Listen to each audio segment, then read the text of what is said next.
Now let's turn back to Thailand again. Bangkok is bracing for a new wave of mass demonstrations on Monday as protesters plan to create traffic chaos in the latest effort to bring down caretaker Prime Minister Inlak Shinawat. For more on that, let's talk to our correspondent Martin Low in Bangkok. Hello Martin, give a sense of the atmosphere in the Thai capital now. Well, the shutdown of Bangkok has begun. The air is filled with the sound of speeches, with whistles being blown as people show support. Intersections across the city have been blocked. Thousands of protesters have already turned out. It was all supposed to begin about now, but many people came out early.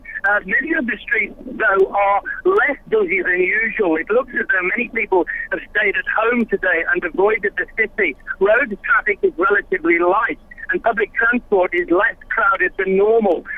Unfortunately, there has already been violence. There's been gunfire, 2 incidents in the last few hours. One protest has been badly hurt, though it does look as though it was a case of friendly fire from another protester. Over the weekend, 7 people were wounded when an automatic weapon was fired at a protest site. Pro-government supporters are staying out of Bangkok to avoid confrontation. They're staging rallies around the country, but not here in the capital. Meanwhile, tourists have been leaving Bangkok in droves. Overnight buses have been packed, and from early this morning, holidaymakers have been heading out of the city to other parts of the country.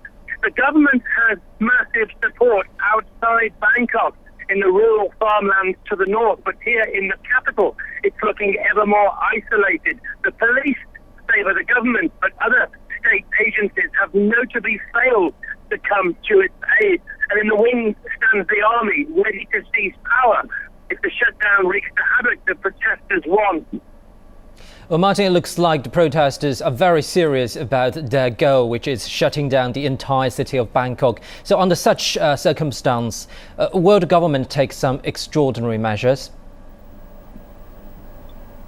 Well, the government has publicly called for restraint, and it's asked the protesters to follow the rule of law and abandon their action. But other than that, there's been no real response.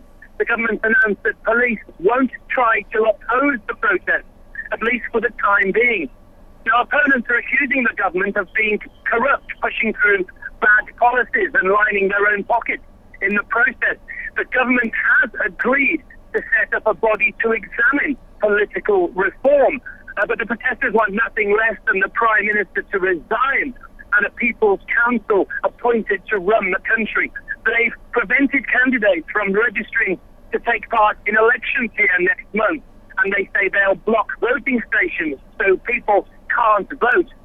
Some people here in Bangkok have already begun stocking up on food and water in case of shortages in the coming days, but the protest leaders are insisting essential supplies will still get through the barricades.